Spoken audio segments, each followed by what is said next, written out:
much ado, please allow me to introduce Dr. Nandita Shah. Dr. Shah has started this organization called SHARAN. SHARAN stands for Sanctuary for Health and Reconnection to Animals and Nature. And the reason we are getting dis-ease, actually our original state is of ease. But if the reason we're getting dis-ease is because we are disconnected from nature. And SHARAN is all about reconnecting you with nature. Dr. Shah is also the recipient of the Nari Shakti Puraskar, which is the largest award for civilian women in our country. And it was given to her because not only cancer, but she's been, has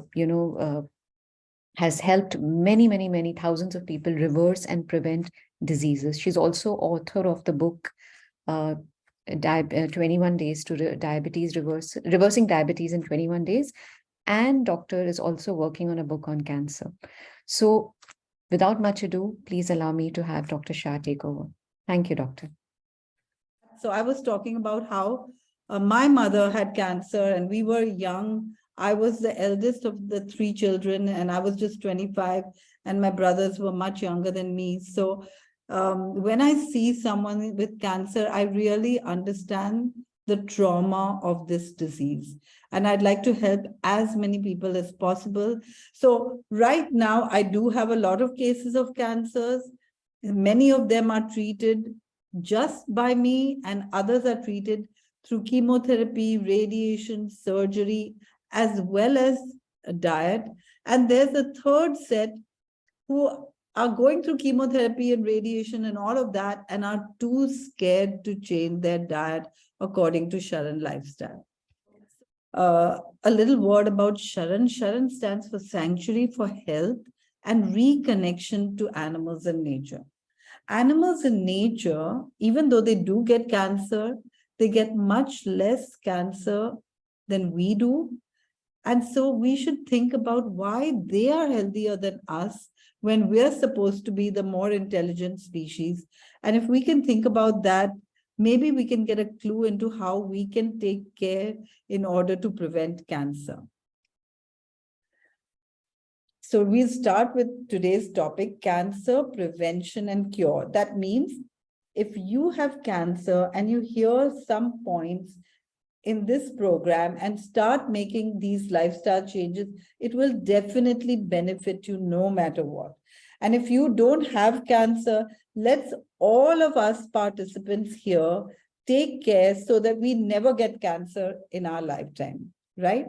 Let cancer be a statistic, but not something that affects us. So now, what is cancer?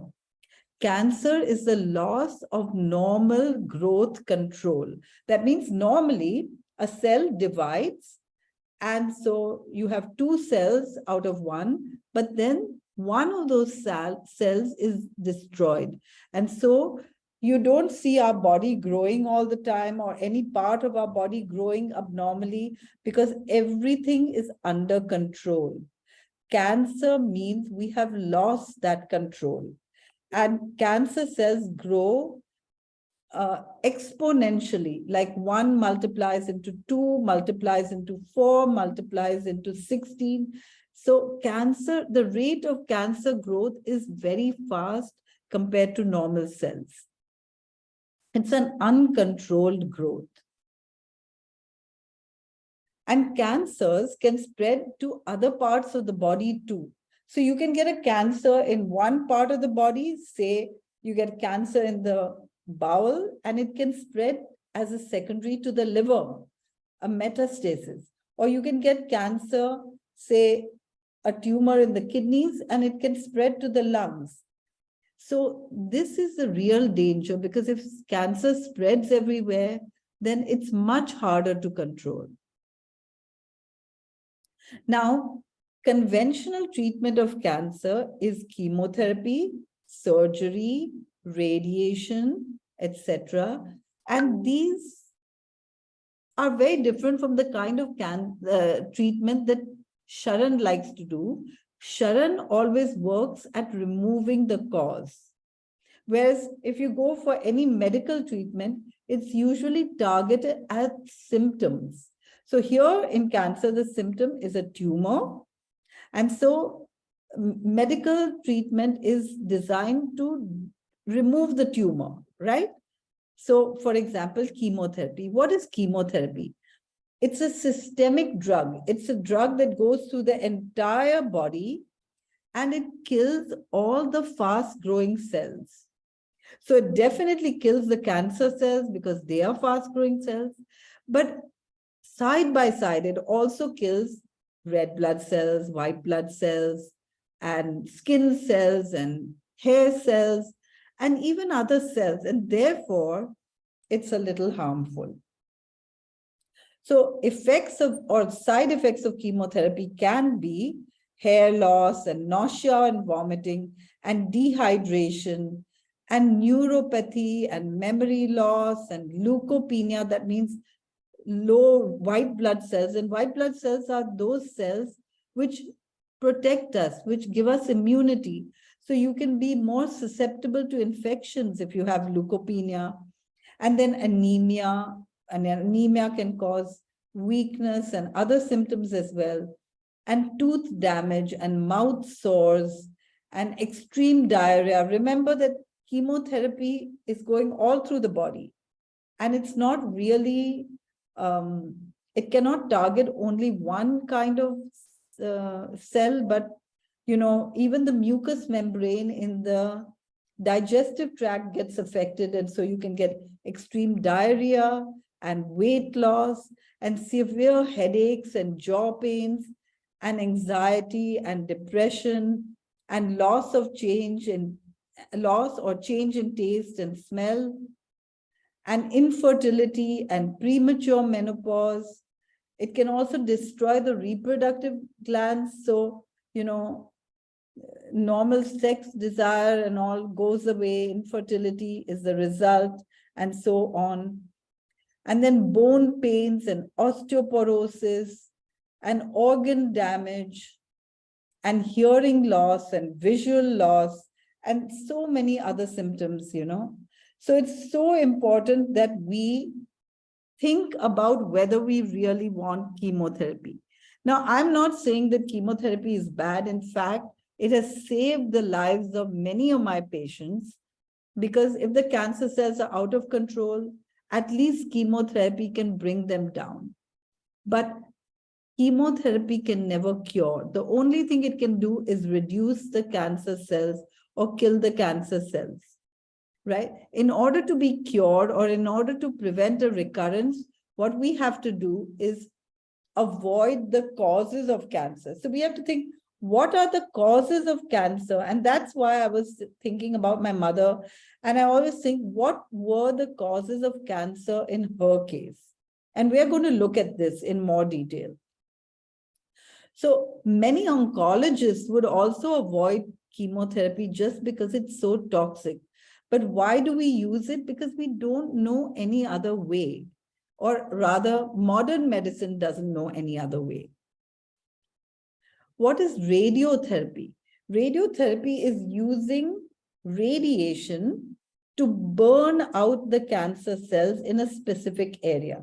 And so radiotherapy can only be used if the cancer is localized and it has all the symptoms of burns because it's actually burning. But what's worse with chemotherapy and radiation is that chemotherapy is chemicals, and we all know that chemicals are carcinogens. So we have to be careful about these things, and chemicals cause so many symptoms. Radiotherapy is X-rays, and X-rays themselves cause cancer. So large doses of X-rays in radiotherapy is good because it removes the symptoms temporarily, but the radiation can also be a cause of cancer. So we need to think always, is there a better way? And we always need to use the way which is most helpful. For example, if chemotherapy or radiation can remove the cancer cells, at least temporarily, then it helps us buy time. Because with this bought time, we can raise our immunity, we can, remove all the causes and prevent a recurrence. But we have to remove causes to prevent recurrence. The side effects of radiotherapy are skin dryness, soreness, discoloration, blisters, because remember I said it's burning. So the skin over the part that you're, you know, the radiation is targeted to, the skin over that part may get symptoms of burns and swelling and edema and pain, and of course, hair loss and tiredness and fatigue. Whenever we are sick, our body responds with tiredness and fatigue, and there's a reason for that. Healing occurs during rest, and therefore rest is so important. So the body automatically tells us what we can do in order to get better. And healing occurs maximum during sleep, because that's when we're not digesting or we're not doing anything else. And that's why sleep is really important. And weakening of the bones, radiation can cause damage to the nerves, and surgery. Surgery is great because it can remove the tumor. But you know something, right now, all of us have cancer cells. And the reason that we are not manifesting with cancer is because our body is able to keep those cancer cells under control. So when we do surgery and remove a lump, it doesn't mean that we have removed everything, because there can be a few free cancer cells that can grow if we don't remove the cause. And therefore, it's really important that, you know, surgery is followed by, in medical terms, chemotherapy or radiation or something else, especially chemotherapy, in order to kill the cancer cells that are floating around. So these are the regular treatments for cancer, and they can be really helpful, but they are not a sure cure. In fact, did you know that a cancer is termed as cured if a person survives for 5 years? If 5 years and 2 days later they die, that would still be considered a cure in medical terms, because the cure means the patient has survived after the treatment for at least 5 years. Now, what are the alternatives? There's so many alternatives: homeopathy and acupuncture and naturopathy. And I know that when my mother got cancer, everyone around us became counselors and doctors, and they try to tell us about all the different therapies, and one gets confused that what should we do? Now, SHARAN has one simple way. We don't give medicines, we don't do therapies, but we just work on understanding the cause and removing it. And that's really effective for all kinds of diseases, diabetes and hypertension, and also cancer. Now, before we go ahead, I want you to meet Jayashree. Jayashree is a cancer survivor, a cancer thriver. And Jayashree suffered from cancer more than 14 years ago. She underwent chemotherapy, and in just 9 months, she got a recurrence. Then I quickly got back to health after that. In 2008, when I went for a regular checkup again, my doctor said my cancer has relapsed. This was just 9 months. So I was totally shattered and heartbroken when I heard that. And I didn't know any other thing but to continue with the same treatment and another round of chemos and all that.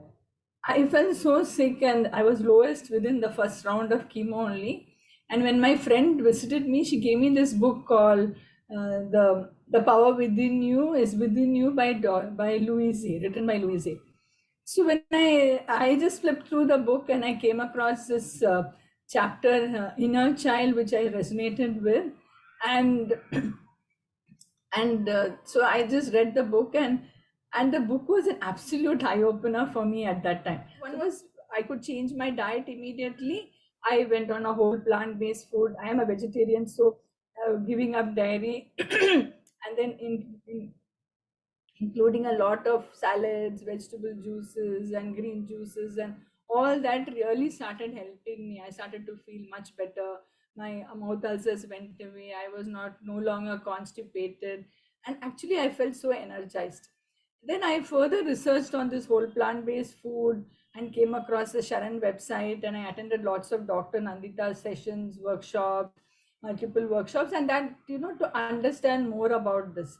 And parallelly, I was also working on my mind, mental health. I was doing Heal Your Life work, life course, like Heal Your Life courses, and of course, I did Inner Child, and then I was introduced to neuro-linguistic program and EFT. So I worked a lot on my mental health, and also I started doing yoga, which helped me to improve my sleep and also better manage all my stressors. So all these practices really helped me to get back to health and maintain good health. Now it's almost 13 years, as Dr. Nandita said, and I continue to be healthy and happy. And I really tell people, as Dr. Nandita said, that I am no longer a cancer survivor, but a thriver. So, that's what I did. So, and now I'm doing quite well, part of SHARAN. I do a lot of programs for SHARAN, much, much, much more healthier than what I was 15 years back, I can tell you. Yes, Thank you very much, Jayashree. So I just want to say that, I'm shortening it and telling you in short that Jayashree found herself with cancer and decided to heal herself when she got the recurrence. Recurrence is shocking, right? And it was, the universe also works to help us in everything. And so her friend got the book for her, The Power is Within You. And she just flipped through the pages and found a chapter on the inner child, and it resonated with her immediately.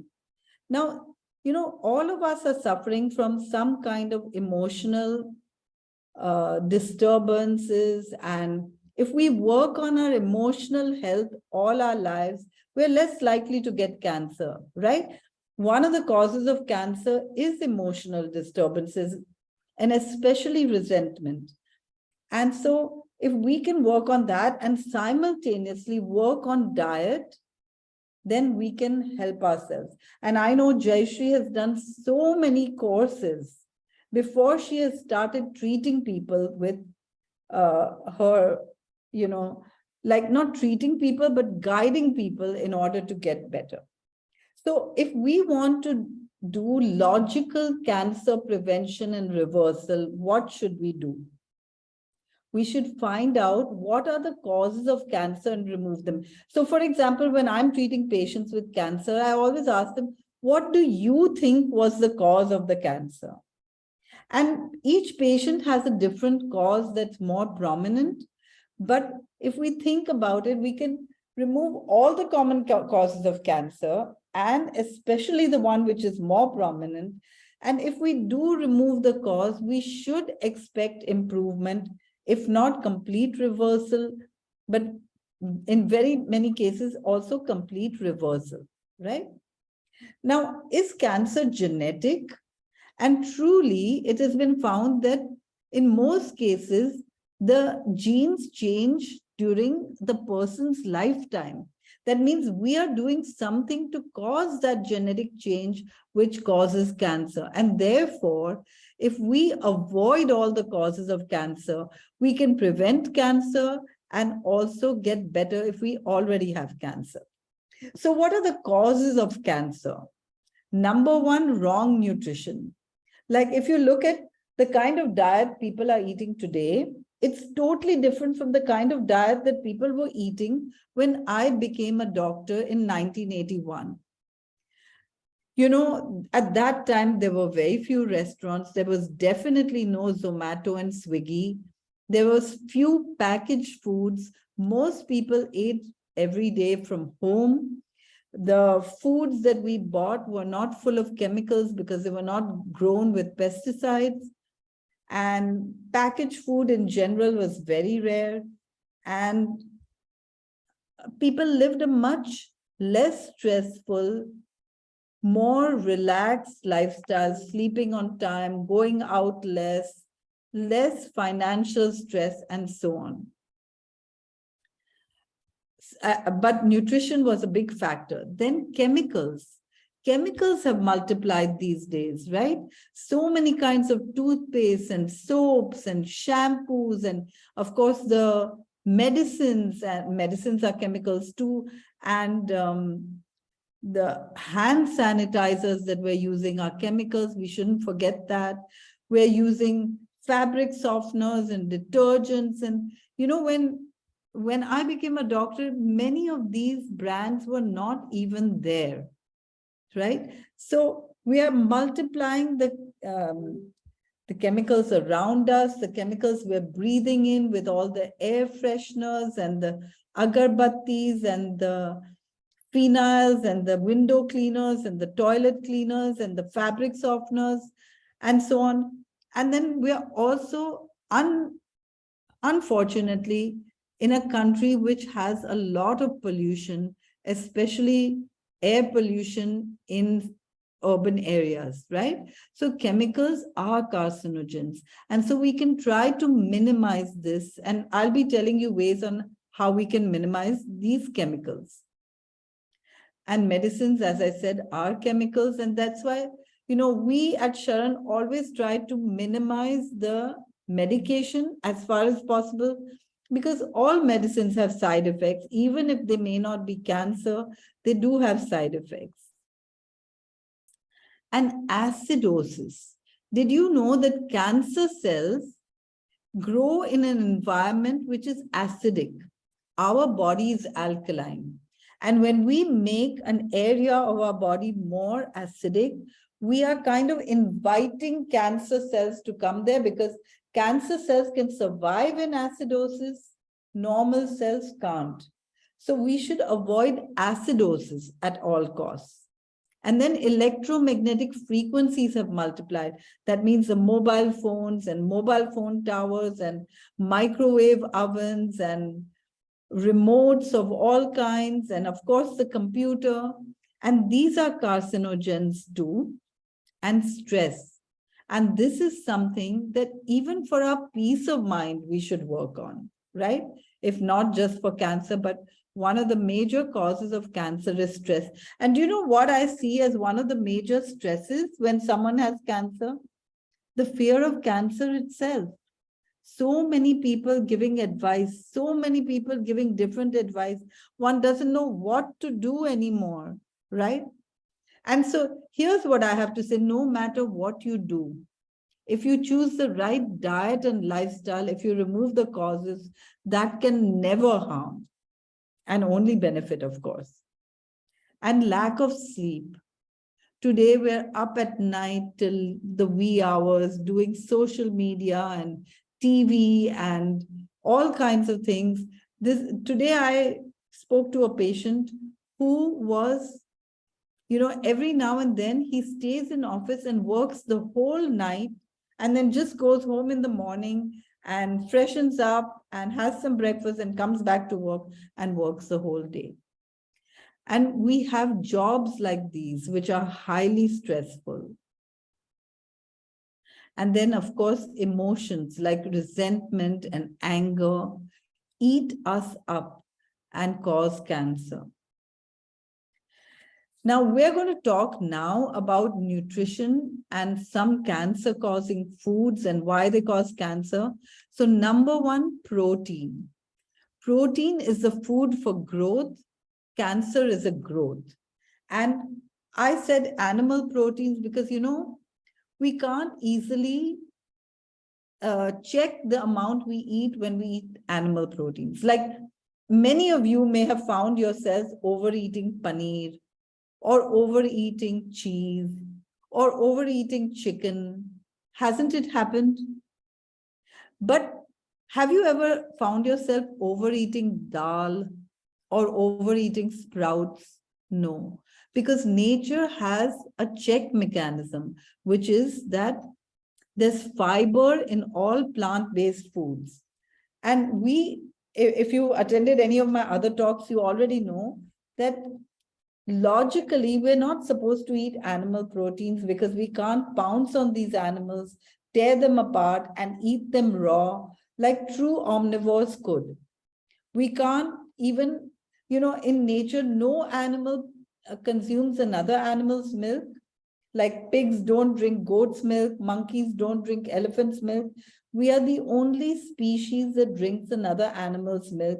And milk protein, casein, is actually a known carcinogen. And that's why it's so important to avoid all forms of dairy. So milk means milk, cheese, butter, cream, paneer, ice cream, curds, buttermilk. And that's why we at SHARAN have so many cooking classes to teach people how to have the foods that they love, ice cream and cheese and baked things, without using dairy, but using alternatives. And these days you get so many plant-based milks available, but it's always better to make your own, because then you can be really sure about the ingredients and it's not packed in plastic. So we'll come to plastic as also being another carcinogen. And as I said, lack of fiber also comes in the way, because fiber protects us from overeating. And did you know that when we have cancer, one of the best ways to heal cancer is fasting? Overeating is the opposite, but fasting. Why? Because when we are fasting or when we are eating less, then the body starts eating its own cancer cells. And that's very beneficial. It's called autophagy. And then fat. Fat is a big cause of cancer because fat blocks the arteries. Fat means ghee, butter, oil. But fat also means all animal products. Because when you boil milk, you get fat on top. When you boil meat, you get fat on top. And even if you boil fish and chicken, you get fat on top. Free fat is always found in animal products because animal products contain no fiber. In plants, however, imagine if you boil a piece of coconut, you will not get fat on top. If you boil peanuts or sesame, you will not get fat on top. And that's because the fiber holds on to the fat. So if we eat only plant-based foods and whole foods, no free fats, then we're much less likely to get cancer, because we're not blocking our arteries. And so we're letting oxygen come to every part of the body. When there's less oxygenation to any part of the body, cancer cells thrive and normal cells do not. So it's really important to make sure that we minimize our fat. And sugar. Cancer cells thrive in sugar. And these days we're eating so many foods with hidden sugars, soft drinks and desserts and even tomato ketchup. And when you eat out, they add sugar to everything because it's addictive. Biscuits and cookies and all of this is full of sugar. And then growth hormones. Milk, for example, is full of growth hormones that make a tiny calf grow to full size in just 18 months. Growth hormones are powerful and grow cancer cells and cancer tumors. And so it's really important to avoid anything that might have growth hormones in it. Dairy is a big one, but also these days, because farmers want their animals to grow as fast as possible, they use growth hormones. For example, today, broiler chickens go for slaughter at the age of 42 days. So they're made to grow to full size in just 42 days. Normally, a chicken would grow to full size in 84 days, double that time. But now we're in a hurry to make money. And so people are using hormones to grow animals as fast as possible and as much as possible. Now, other hormones too. For example, the most common cancers these days are breast cancer, prostate cancer, ovarian cancer. And these cancers are stimulated by the sex hormones like estrogen, progesterone, testosterone, and so on. And therefore, and where do these extra hormones come from? The animal products that we're consuming, because animals also produce all these hormones. So it's really important to avoid these hormones by avoiding animal products, and especially milk. Milk is the secretion of a female mammal that's lactating. And so it contains prolactin and estrogens and progesterones and all these hormones that grow these kind of tumors. And then cooked meat contains heterocyclic amines that are carcinogenic. So when we cook meat, we are actually creating cancer. And of course, we can't eat raw meat, so we shouldn't be eating meat at all, right? And packaged foods. Have you ever looked at the ingredients of packaged foods? If you love packaged foods, I highly recommend that before you pick up a packet, just read the ingredients. And if you can't pronounce some or don't know what they are, then just don't pick up that package. Like, for example, they have words that sound good, nature identical substances. What are these nature identical substances, right? So when we ask ourselves these questions, we realize that some of these things are not foods, but they're just chemicals. And these are things that we want to avoid. Also, packaged foods, in order to prevent bacteria or spoilage, have acidifying agents in them. And you can read on the packet acidificants or acid regulators or acidity regulators. And these are harmful because I already said that acid, attracts cancer cells. And plastic packaging and non-stick utensils, these are chemicals too. Like, for example, if you drink water from a bottle that contains, just a water bottle, like mineral water that you buy, have you noticed that it tastes different from the water that you get in your home?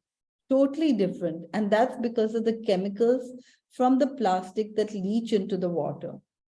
So it's really good to avoid plastic packaging, especially single-use plastic packaging. That's the most harmful. And it's also better not to have hot drinks in plastic, not to have cold drinks or freeze things in plastic, because these are also carcinogens. And then we should avoid all the acidic foods like tea, coffee, cola, sugar, alcohol, drugs. All the addictive things and the preservatives are acidic. Isn't that interesting? And so when we consume something that is acidic, it can sometimes invite us to have even more acidic things. Like, for example, tea and coffee are habit forming, aren't they? Or when you have animal proteins like a burger, you're invited to have a cola.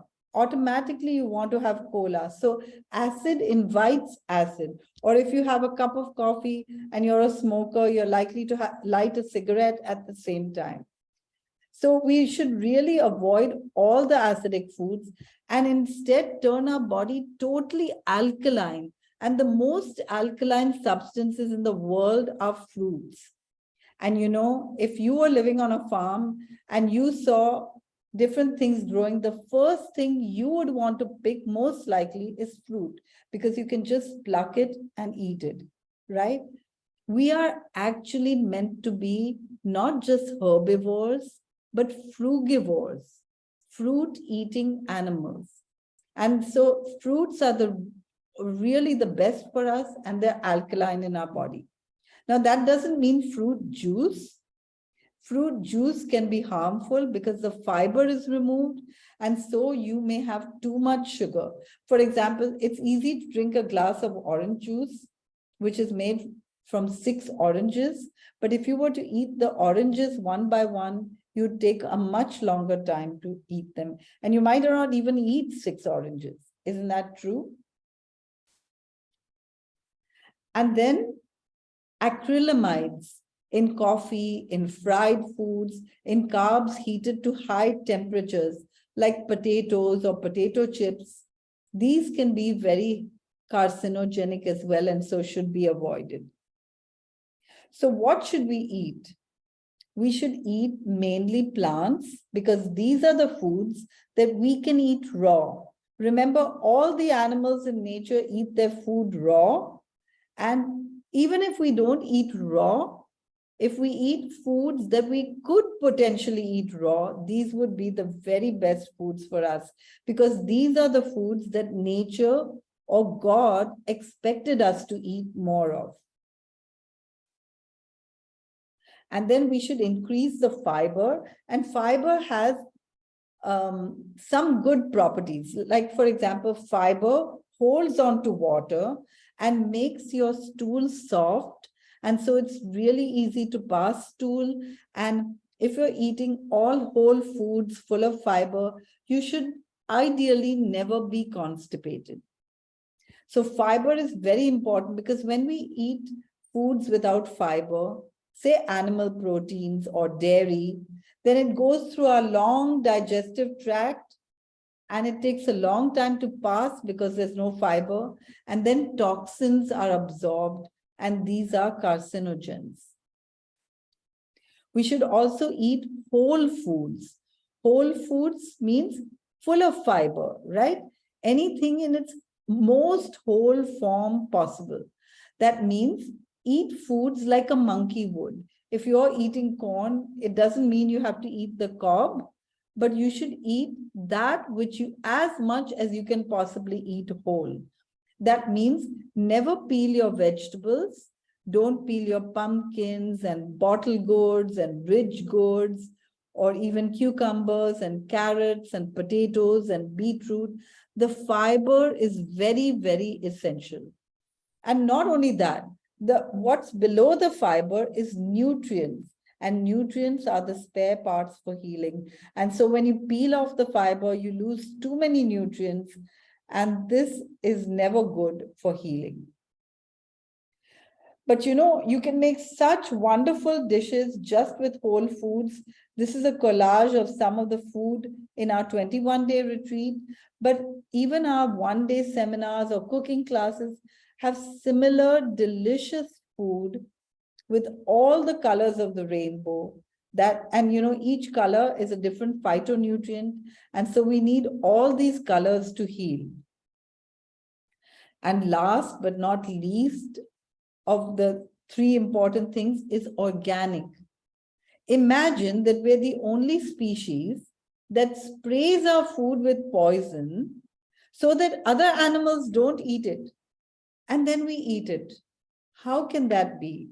And we know that chemicals are carcinogens. And what's worse is when we eat animal foods, the animals are not eating organic. And so the chemicals bioaccumulate in the meat or milk. And so when we consume animal products, we're consuming way more chemicals than we would if we were just consuming fruits and vegetables that have been sprayed.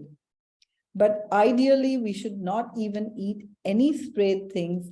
We should only eat organic, because chemicals are carcinogens and chemicals are just too harmful to eat. We should have all the colors of the rainbow, as I said, because each color is a different phytonutrient, and you know, nutrients are the spare parts for healing. And so we need all the colors of the rainbow, if possible, every day. And have you noticed that raw food has the most vibrant colors? And so we should eat as much raw as possible. Now, here is where I often have differences with the patients with cancer, because most oncologists tell their patients not to have any raw food. I do want to say that when I first met Jayashree, she was eating mainly raw, and she wanted to let everyone know how great raw food was. Now, Jayashree became a raw food person by reading Louise Hay's book, because Louise Hay got cancer and cured herself of cancer just by shifting her mind and eating more plant-based raw foods. And Jayshree was inspired by Louise Hay and decided that even though being a South Indian and eating mainly cooked food all the time, she didn't know much about raw. She went into raw, started learning more about raw, and started eating really healthy in order to remove all the causes that could possibly cause cancer. Raw food looks so great too, doesn't it? Now, sometimes when we have cancer, we don't feel like eating at all. And there is a role for juices, even if they don't have fiber. But these should be vegetable juices because vegetables have a lot of nutrients and they don't have the sugars or high sugars that fruit juices have. And so if someone can't eat, or even if someone is on a Ryle's tube, the very best food that can be given to them through the Ryle's tube is different colors of vegetable juices, one after another, because raw is healing and vegetables are pretty alkaline. Fruits are the most alkaline, but vegetables come next. And so this really helps to get someone better. And also when we have vegetable juices, we're having a lot of nutrients in an easily digestible form that doesn't require much energy for digestion. And so it's really good to flood the body with nutrients. Remember, nutrients are the spare parts for healing. And so this is an amazing way to get better. And I'm pretty sure that Jayshree was doing juicing as well. Jayshree, if you're there, can you turn on your mic and let me know? Were you doing juicing? Yes, doctor, I was having a lot of vegetable juices too. Right. And did you feel that they were helping you? Yes, they were really helping me because sometimes you don't feel like chewing, and at the same time you're eating a high nutrients is there in the juices, so it did help. And even now sometimes I do have. Yeah, you do have juice days too, right? And Yes. also recommend them. Okay. And so Sharan has a 5-point plan, plant-based, whole, organic, and check and supplement vitamins B12 and D. Why don't we check and supplement all the other vitamins? That's because if you're eating healthy with lots of raw foods and lots of vegetables and fruits, you're unlikely to have any other vitamin deficiency. But vitamin B12 and vitamin D deficiencies are common in our modern lifestyles, okay, our artificial lifestyles. And so it's really important to check and supplement them. You can read much more about vitamin B12 and vitamin D and what are the symptoms of deficiency of these vitamins and how to supplement them on our website under Try Vegan. Now, here's a video that I really want to show you. This is a video of a young child who got cancer and she underwent the radiation and so on to help her, but nothing really helped until she came across a doctor who prescribed an alkaline diet. So let's watch this video.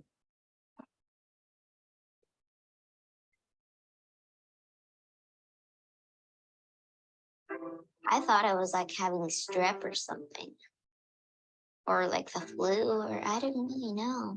Took her to the doctor 20 times probably with strep, vomiting, headaches. After getting sick, she just went back to bed like it was a normal thing to feel that way. And Julie and I just knew something was really wrong. Went through several doctors and they could not figure out what was wrong with her. They checked her for many things. Right? None of the diagnoses were right.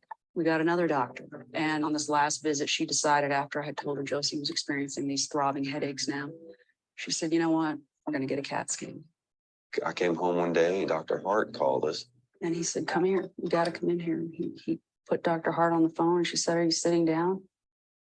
And I said, why?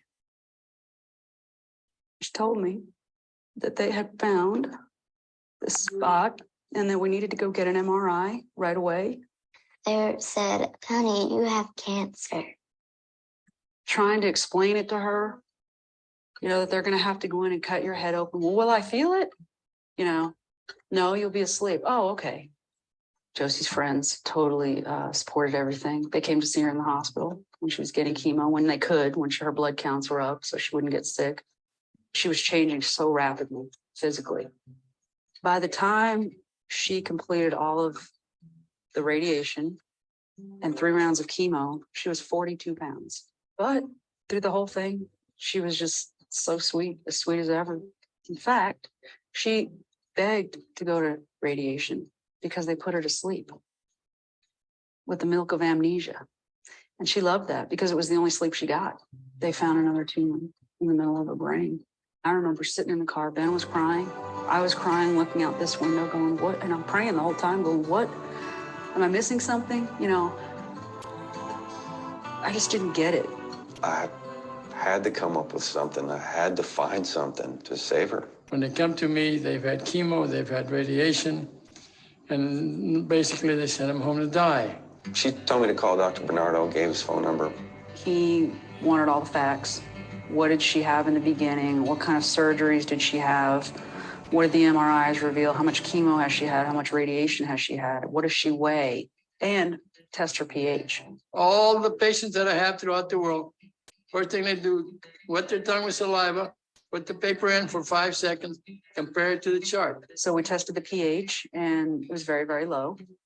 Didn't even register on the pH strips.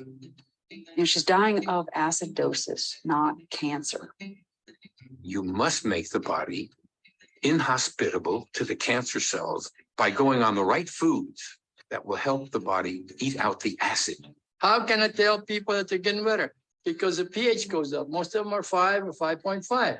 As it goes up, lactic acid is going down, which means cancer activity is going down. The body repairs itself, but you got to give it the stuff that you need. Most doctors have no idea that nutrition has anything to do with cancer.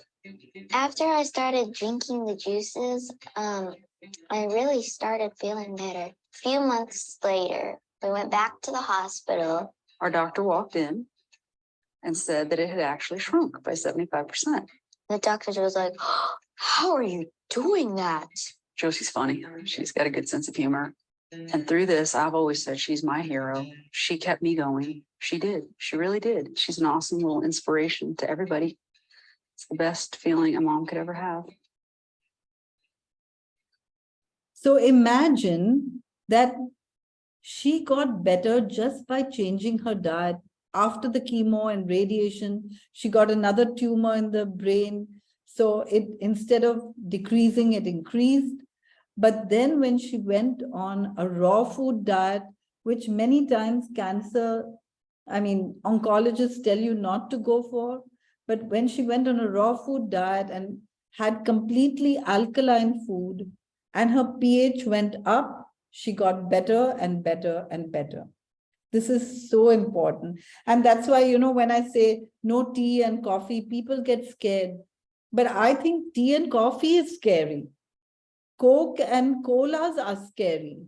All these alcohol and drugs, these are scary things because they're so acidic in our body that they promote cancer. So the most acidic foods include all animal products because proteins break down into amino acids, as well as all the plant-based addictive substances or the preservatives. And so we should really minimize all of these. So now going back to the causes of cancer, we talked about nutrition and we talked about acidosis. And the third important thing is chemicals. Chemicals can be in the food, but chemicals can also be in personal care products. We often don't think about all the chemicals in our toothpaste and soaps and shampoos. When you put a lotion on your skin, in a little while, it's gone. It's going inside, right? So anything that we put on our skin is absorbed in less than 26 seconds. This means We should avoid all these chemical things, perfumes and cosmetics and hair dyes and all of these things. And as far as possible, use natural substances. When I became a doctor, there were far less of these substances available in India, and now it's more than ever.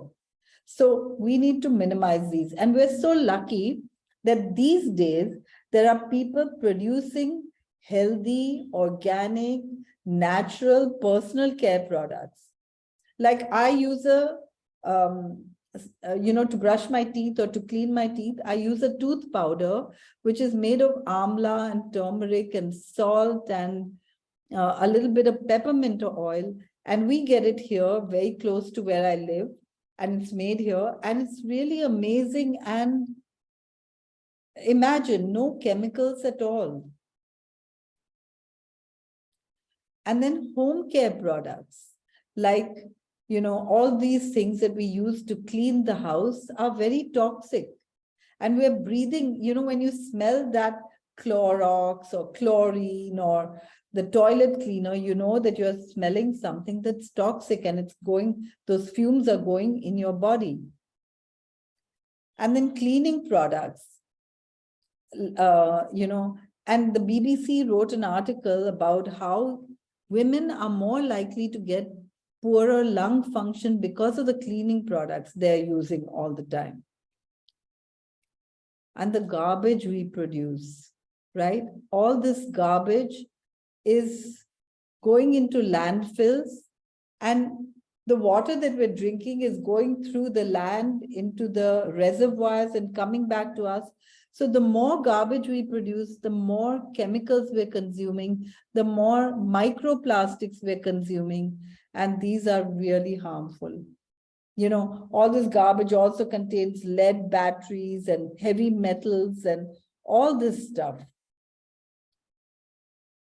And then, as I said, we want to minimize our medications because they too have side effects. Medicines are chemicals. And then we want to minimize the electromagnetic frequency. And I recently had a patient who got breast cancer, and I was inquiring into what could be the causes of cancer. And I was only speaking to her daughter, who had brought her from Delhi to Pune. And the reason she brought her to Pune is to look after her. But when I was inquiring, I found out that there was a mobile phone tower on top of her office. And she was spending the whole day in her office. And people around were also getting cancer. When she came to Pune, she was away from the mobile phone tower. And though we changed her diet, and I'm sure that really helped, but she just went for one chemotherapy, and then she started feeling so good that she stopped all the chemotherapy. And I think that one of the reasons she started feeling good was because she was away from these electromagnetic frequencies that were there just above her office. So we should minimize the electromagnetic frequencies, and we can do that just by turning off all these things at night, like turn off the Wi-Fi or the TV or the mobile phones or the remotes, minimize all of this, and definitely don't use microwave oven. And then stress. We all know that stresses cause all kinds of diseases, including cancer. And so we really need to work on that level. And that's the level at which Jayashree worked. Stress is a big one. And I do want to say one thing very important, that when we consume animal products, the animals are producing stress hormones like adrenaline. We also produce adrenaline when we are stressed, but animals are always stressed, especially the animals raised to be a part of our food chain, like the cows that are forced to produce milk by making them pregnant again and again and taking away their babies and giving them hormones to produce more milk. Or also the chickens and the goats and the cows that go for slaughter, they're not having a happy time when they go to the slaughterhouse. So they are always stressed, and these animal products are full of stress that affect us. And then a big one is lack of sleep. We talked about that, and lack of exercise. It's really important that we have a balanced life with exercise and sleep and good nutrition and less chemicals and less stress and less resentment and anger. And so we need to work on ourselves all the time. Disease, I always say, is a path to personal growth. And sometimes viruses can also cause cancer, but we can't do much about that. And of course, pollution. And so we should minimize the pollution that we create. Now, I want you to meet Supraja, because Supraja also suffered from cancer and made many changes in her life in order to overcome it. So Supraja, over to you now.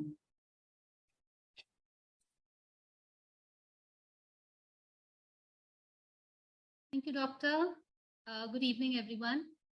So in 2017, I was diagnosed with early stage thyroid cancer. And I was already a vegan for a long time by then. And I was into physical activity. So I was into strength training and I was running. I had already run a few half marathons and all of that.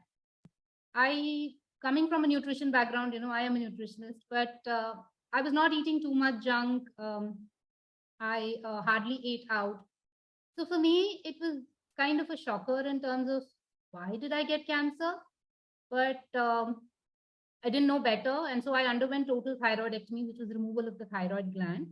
And I was very fortunate that I didn't have to undergo radiation, iodine radiation therapy. But the lingering point, as in why did I get cancer? So I introspected further. I went deeper into understanding what had gone wrong. And I realized that I was building up on a lot of stress and lack of sleep. I was in a corporate job. So for the last 7-8 years, before my diagnosis, there was a lot of buildup that was adding to a lot of my health issues. And my body kept giving signs, but I just didn't realize it, that it could lead to something big. And so I took charge of my health. I further went into studies. I did further nutrition studies and holistic health approach and all of that. And, I have been 5 years now. It's, I'm cancer free. I probably feel the fittest I ever was. I feel much more fitter now and much more energetic than I was in my 20s and my 30s. I actually started doing a lot of things that I really wanted to do for the longest time. So I quit my corporate job. I think I had to deal with that aspect of stress.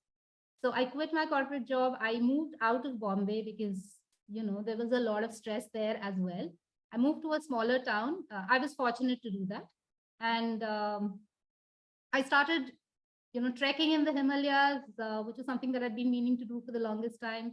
I wanted to learn another form of dance, which I started doing over the last 2 years. I got back to swimming. I continued to do my running and strength training. And yeah, I just lead like the most healthful life right now. Of course, there have been, mental health practices that I brought in terms of gratitude practice and affirmations. And, I did go deeper into understanding what my emotional issues were.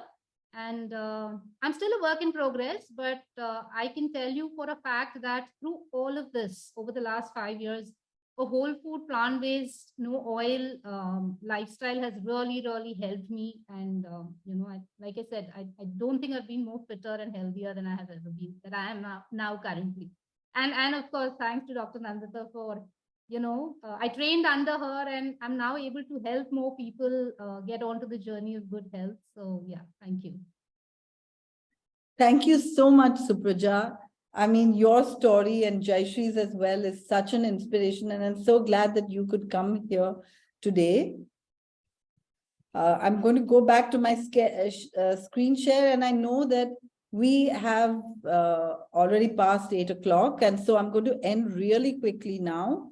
Just quickly summarize a few things.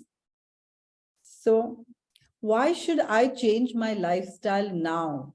Because we need to remove causes that could cause cancer before it's too late. If what Reina said is true, that 1 in 3 people are going to suffer from cancer at some point in their life, then why should it be us? Let's do everything we can to prevent that. So Sharan's 5-point plan, plant-based, whole foods, organic, check and supplement vitamin B12 and D is very important. When you have more raw foods, we were all meant to eat a lot more raw. And when you look at these foods and then you look at this food, don't you feel different inside? Like the image on the right hand side feels much more calm, relaxing, isn't it? And that's the way you'll feel. I did want to show some more testimonials, but I'm not going to do that right now. I'm just going to summarize, but I do want to tell you that Nisha Koiri's testimonial is up on our website. Nisha Koiri was given 45 days to live. She didn't do chemotherapy, surgery, radiation. She just stayed away from her doctors, went on to raw food and whole plant-based lifestyle and cured herself. And now it's a number of years and she's fighting for the health of the country now. Chris Walk has written a beautiful book called Chris Beat Cancer. I highly recommend it because he researched cancer as a layperson. And, lots of people told him that he should go for chemotherapy and radiation, but he decided not to. And he's helping so many people get well as well. Dr. Lorraine Day has a 10-point plan to get out of cancer. She had breast cancer, and this is her book, Cancer Doesn't Scare Me Anymore. And she says that, the plan is New Start AB. That's the acronym: nutrition, exercise, water, sunshine, temperance. Temperance means avoiding addictive substances, fresh air, rest at the right time, trust in God or your body knows how to heal, an attitude of gratitude and benevolence. These 10 steps helped her get out of cancer. And her story is just amazing. And she's an orthopedic surgeon. So Louise Hay helped herself and many other people get well, including Jayashree, by getting out of stress, changing her mindset. And she's written books like You Can Heal Your Life, which teaches you how you can, go into gratitude and affirmations. And that's why Madhura conducts these kind of classes all the time. And Jayashree also uses them in her events. And these are so powerful, such a powerful way of getting better. Today, I saw a patient who told me that I joined Madhura's class and I'm feeling so much better just by the affirmations and gratitude. Chris Carr got cancer at a very young age, and she decided not to go in for any of the regular treatments. And she gives a lot of tips on how you can recover from cancer or prevent cancer. And I really like Andreas Moritz's book, Cancer is Not a Disease. It's a survival mechanism. Because if we create the situation where only cancer cells can survive, that's what they're going to do. So in summary, we should remove the fear. I liked what Reina had put in the slides in the beginning, that cancer is a word, not a sentence. We should remember Sharan's 5-point plan and Dr. Lorraine Day's 10-point plan. Minimize the chemicals in your life and work on stress and on your emotions. Remember, disease is a path to personal growth, and we are getting this disease in order to put us on the right path, and we have the choice to get well. Now, just a final thought before I end. The definition of cancer is an unregulated overgrowth of undifferentiated cells, ultimately harming and destroying the very organism on which it grows. If I look at our planet, I believe that we human beings are the cancer on our planet. And because we're producing an energy of cancer, so many people are suffering from cancer. So we are creating our cancer by, undifferentiated growth. That means instead of biodiversity, we're growing one crop in large areas. This is like cancer, where one kind of cell just multiplies out of control. We are, instead of using things again and again, we are just throwing things away, creating damage to our planet, and this is also causing cancer. We are raising animals in large numbers, and this is very much like the farming we do with plants, and this is also causing cancer. So right now, if you look at the last diagram, there are more livestock on the planet than humans, and humans and livestock make up most of the animals that live on the planet still. The wild animals hardly exist anymore, and they are being, exterminated pretty quickly. So we really need to think about how we can shift our lifestyle to a whole plant-based lifestyle so that we create less pollution and get well.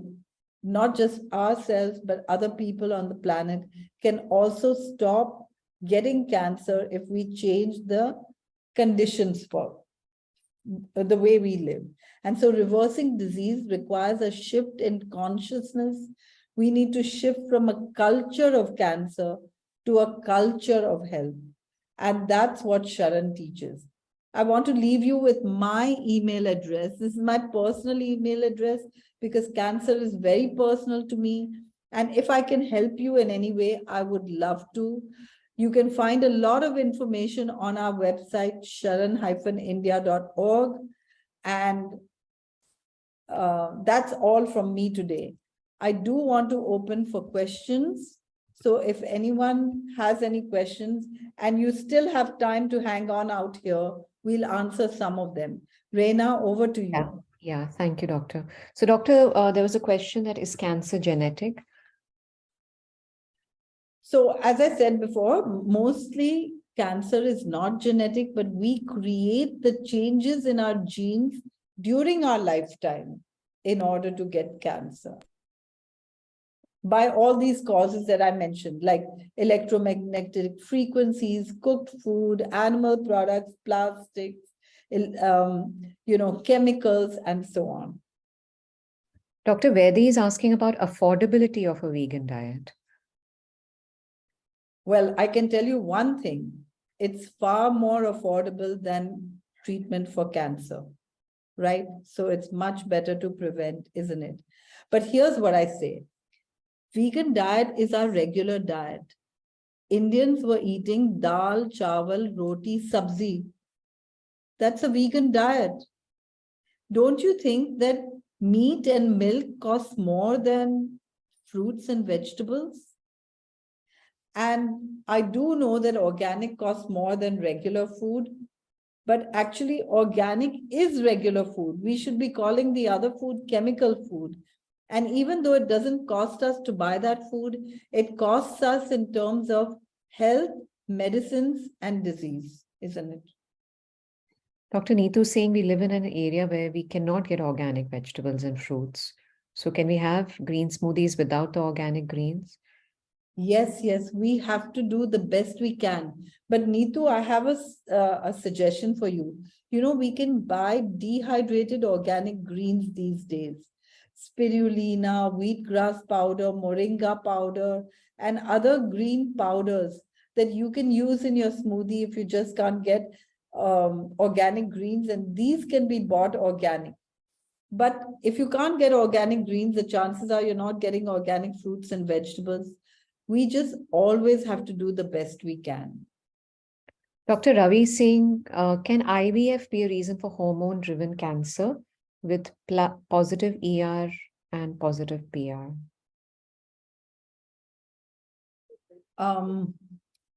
IVF. Yes. IVF, huh? IVF.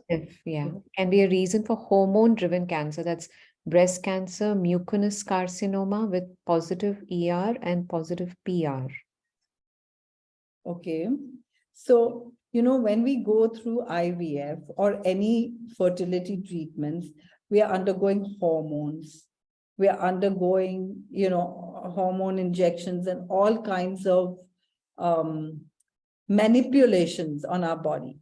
And I do want to say that we have a fabulous method of treating infertility in many cases. We have people who have overcome infertility.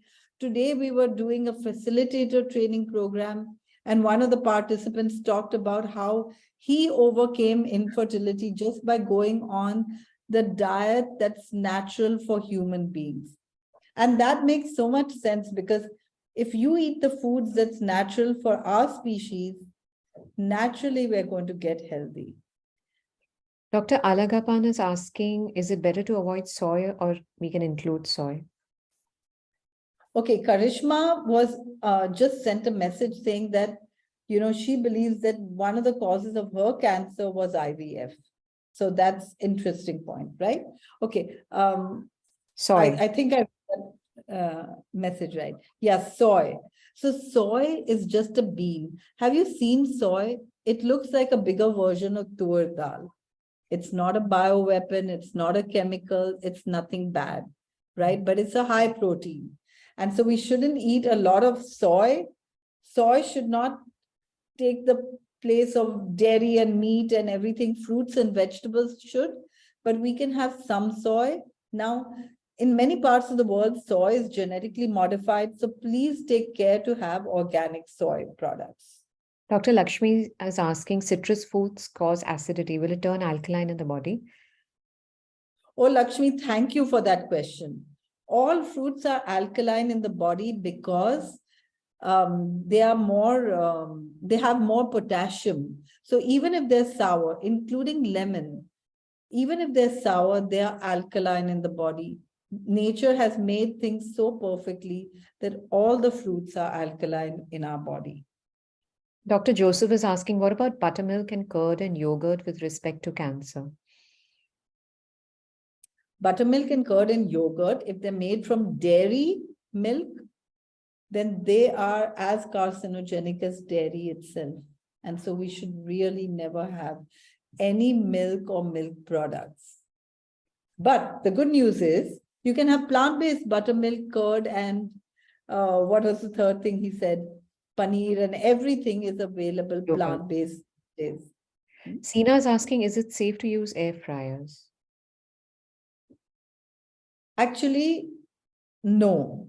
It's safer than frying because you're not using oil. But when you use air fryer, the heat is at a very high temperature, same with ovens. And so when carbohydrates are heated at high temperatures, they can be bad for us, as I mentioned. Okay, so ideally, we shouldn't be using air fryers every day. Once in a while is okay because it's better than the fried food we're eating. Dr. Yogita is asking, would you recommend stem cell transplant for multiple myeloma, or transplant is not needed?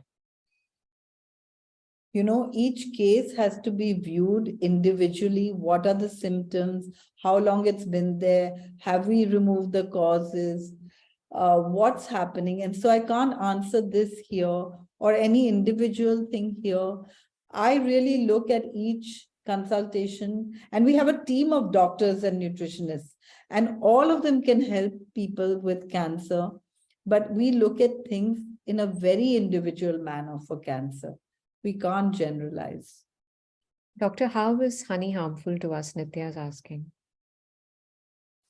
Okay, I mean, just think about it. If you see a beehive, does your mouth water? No. And that's because honey is not our true food. It's a food that bees make for themselves. And maybe some animals like bears who aren't afraid of bees could eat it. Now, today, because you might have heard that the population of bees is diminishing quickly, but the amount of honey in the supermarkets is not. So how do we have all that honey, right? And that's because, the bees are manipulated with antibiotics. They are given sugar syrup in order to make honey.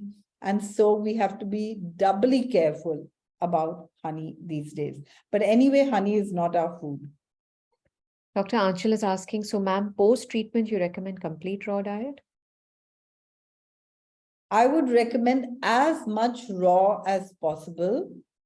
All the people who got well from cancer ate a lot of raw. So if you just can't eat 100% raw, eat as much as you can. And then once you're completely cured, maybe you can have some cooked food. But if you've been raw for a long time, you won't feel like having a lot of cooked food. Dr. Shobha is saying by eating raw, I get pain in my lower abdomen and discharge a lot. What could be the reason?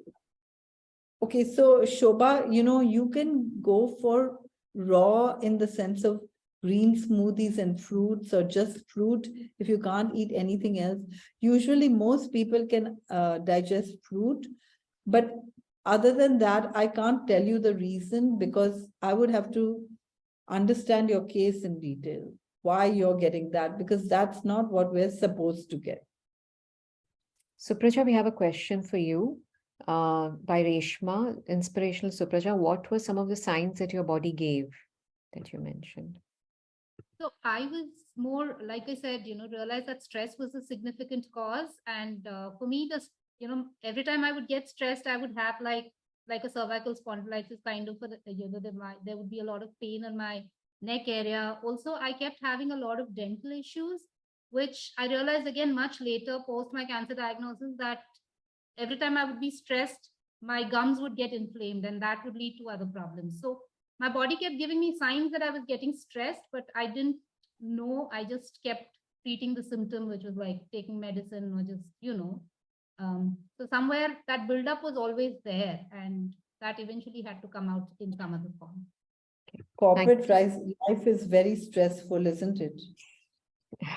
It was too much. Like and it is unfortunate, but I'm glad also, and I tell this to all my clients also, that I'm grateful that I had the diagnosis, because it helped me to take more corrective measures, Yes. Right. Thank you, Supraja. Dr. Sahana is asking, B12 and vegan diet, what's the source, ma'am?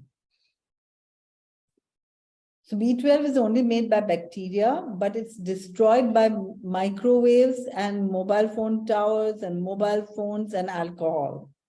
And because we are living an unnatural lifestyle that's super hygienic, it's nowadays impossible to get B12 just from our diet.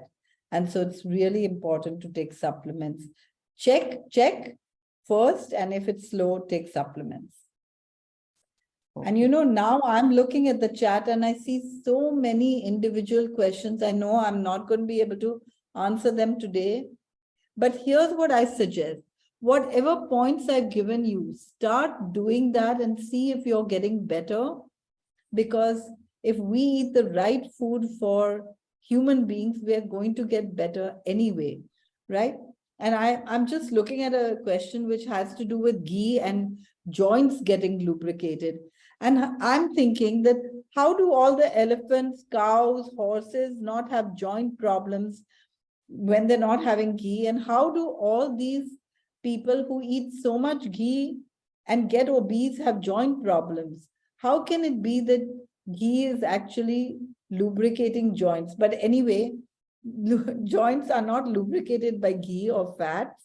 Joints are lubricated by a cartilage between the two bones. And in order to make that best, we have to have a good blood supply. And fat comes in the way of a good blood supply, and therefore ghee will never ever help. Reena, over to you still. I just saw this and I answered it. Okay, all right. I thought because I was going through the questions. substitute for honey? Oh, honey is just a sweetener, right? Instead of honey, you can use raisins or raisin paste or date paste. No problem. Okay, so Ashok is saying, ma'am, in my case, I had oral cancer. I don't have the teeth to chew. What should I do? Vegetable juices.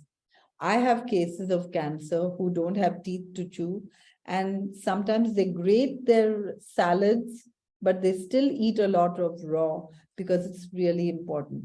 So, green smoothie, vegetable juices, grated salads with nice dressings.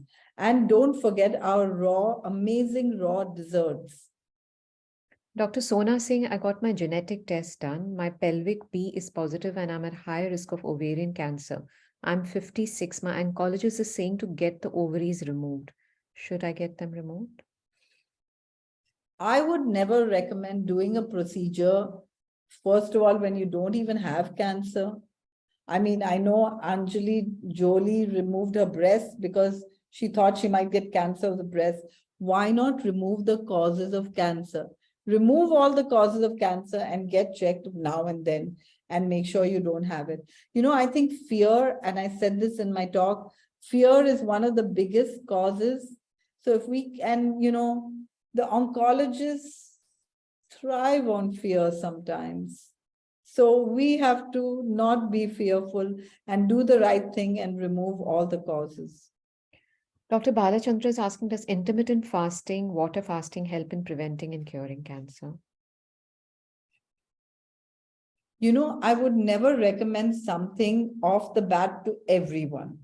I would always say, listen to your body because your body knows what to do. For example, when we have fever, even when we have just fever, our body tells us don't eat. So when you have cancer, listen to your body. Your body will guide you. Your body will tell you what to eat. For example, if you need lycopene, your body will say, I want to eat more tomato, or I like tomato juice. Or if you need some carotene, then, and both lycopene and carotene help in cancer. If you need carotene, then your body will say, I love carrots, so let me have some more carrots. So your body will guide you to the cure because your body is always working to heal you.